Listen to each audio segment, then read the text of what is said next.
હવે આપણે દાખલા નંબર 3 867 અને 255 આનો યુક્લિડની ભાગ પ્રવિધિ પ્રમાણે ગુસા શોધવાનો છે। તો સૂત્ર આપણને ખ્યાલ છે, ભાજ્ય બરાબર ભાજક ગુણ્યા ભાગફળ વત્તા શેષ। તો ભાગ પ્રવિધિ, યુક્લિડની ભાગ પ્રવિધિ મીન્સ કે ભાગ પ્રવિધિ એટલે ભાગાકારની ક્રિયા। તો આ દાખલામાં 255 છે એ નાનું છે તો અહીંયા આવશે, 867 એ મોટું છે તો અહીંયા આવશે। 255નો પાડો બનાવવો પડશે। 255 એકા 255, 255 દુ, તો કેમ ખબર પડશે 255 દુ કેટલા? તો 255 ગુણ્યા 2 કરવાના, 2 પચા 10 વધી 1, 2 પચા 10 ને 1 11 વધી 1, 2 દુ 4 ને 5 મીન્સ કે 255 દુ 510, 255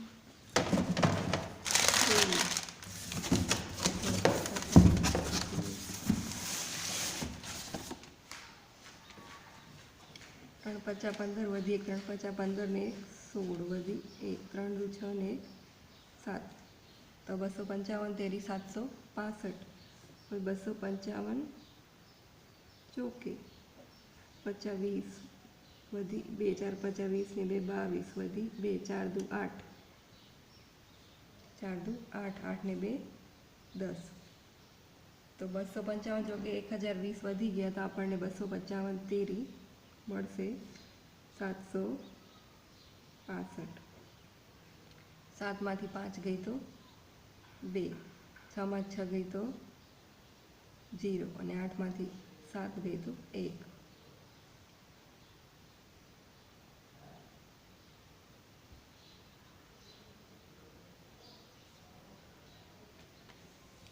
તો હવે આપણે આ ભાગાકારની ક્રિયા છે એના ઉપરથી સ્ટેપ બનાવીશું।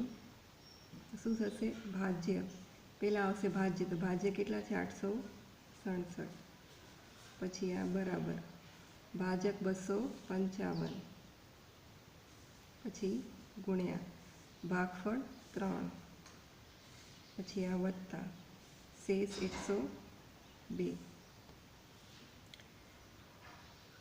આ ભાજક કહેવાય, આ ભાજ્ય, આ ભાગફળ અને આ શેષ। 255 છે એ અહીંયા આવશે,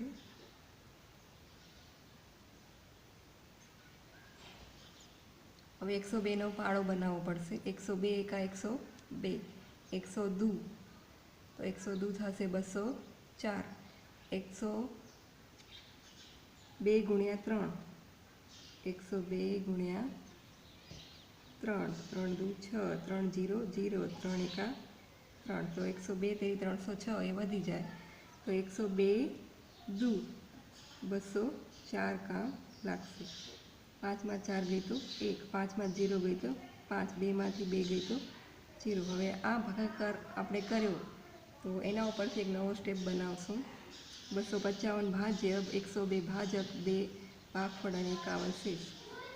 તો ભાજ્ય 255 ભાજક 102 ગુણ્યા ભાગફળ 2 વત્તા શેષ 51।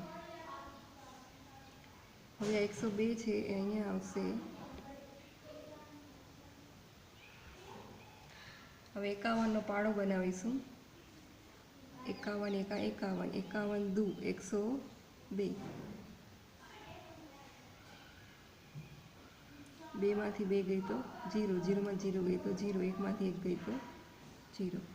હવે શેષ શૂન્ય આવી ગયો એટલે હવે આપણે ભાગાકારની ક્રિયા સ્ટોપ કરી નાખવાની। આ ભાજ્ય, આ ભાજક, આ ભાગફળ અને આ શેષ। તો આપણે સૂત્રમાં કિંમત મૂકશું ભાજ્ય, ભાજ્ય થશે 102, પછી આ બરાબર ભાજક, ભાજક થશે 51, પછી આ ગુણ્યા, પછી ભાગફળ, તો ભાગફળ છે 2, પછી આ વત્તા શેષ, શેષ તો 0। તો આપણે પહેલા દાખલામાં જ વાત કરી હતી કે ગુસા હંમેશા શૂન્યની જે ઉપર હોય એ ગુસા થાય. શૂન્યની ઉપર અહીંયા છે 51, તો 51 ગુસા થશે. આ દાખલો અહીંયા પૂરો થાય છે.